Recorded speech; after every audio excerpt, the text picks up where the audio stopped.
College ছুটির পরে দেখি গার্লফ্রেন্ড অন্য দাঁড়িয়ে কথা বলতেছে, দেখে অনেক রাগ হয়ে গেছিল। বাড়িতে আসার সময় বলে আসছিলাম, যাক ভালো, যা করতেছো ভালো করতেছ। সে পিছু থেকে অনেকবার আমাকে ডাকছিল, তার কোনো কথা শোনার প্রয়োজনই মনে করি নাই। বাসায় আসার সাথে সাথে সে কল দিছে, সে বলতেছে কী হয়েছে তোমার। তাকে ইচ্ছা মতো অপমান করছিলাম। শোন, আজকের পর থেকে তোর কোনো ছেলের সাথে কথা বলতে আর না করবো না। তুই যা কিছু তুই করতে পারিস, আজকে থেকে আমি আর বাধা দিব না। ব্রেকআপ, আজকের পর থেকে আমার সাথে যোগাযোগ করবি না। সব কিছু করে রাগের মাথায় তাকে ব্লক করে দিছিলাম। আমারও কষ্ট হচ্ছিল, তারপর রাগের মাথা ব্লক করে দিছিলাম। সন্ধ্যার পরে একটা রং নাম্বার থেকে কল আইছে। কল ধরার সাথে সাথে বলতেছে, তুমি কি ইমন? বলে হ্যাঁ আমি ইমন। কই তুমি কি বৃষ্টিরে চেনো? রাগের মাথায় বলছিল আগে চিনতাম, এখন চিনি না। বললাম বৃষ্টি আম্মু বলতেছি। তুমি যে ছেলের কারণে বৃষ্টিকে ভুল বুঝছো, তো ভাই কাজিন, বিনা কারণে আমার মেয়েটাকে মৃত্যুর ভয়ে ঠেলে দিছো।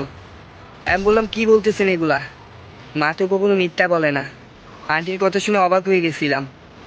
বৃষ্টি কলেজতে আসার পরে সে রুমের মধ্যে দরজা আটকে দিয়ে বেলেট দিয়ে সুসাইড করার চেষ্টা করছে।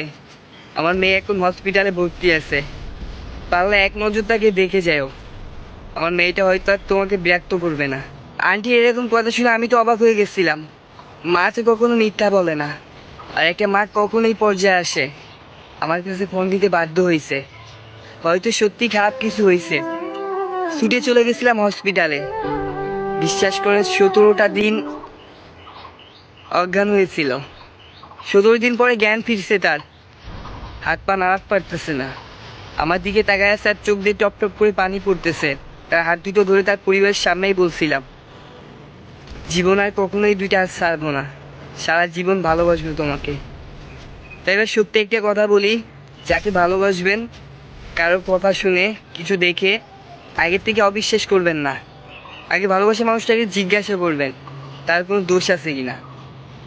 এমন কারণে কিন্তু হাজারো ভালোবাসা নষ্ট হয়ে গেছে। তাই ভালোবাসলে আগে বিশ্বাস করতে হবে, ভুল বুঝতে না।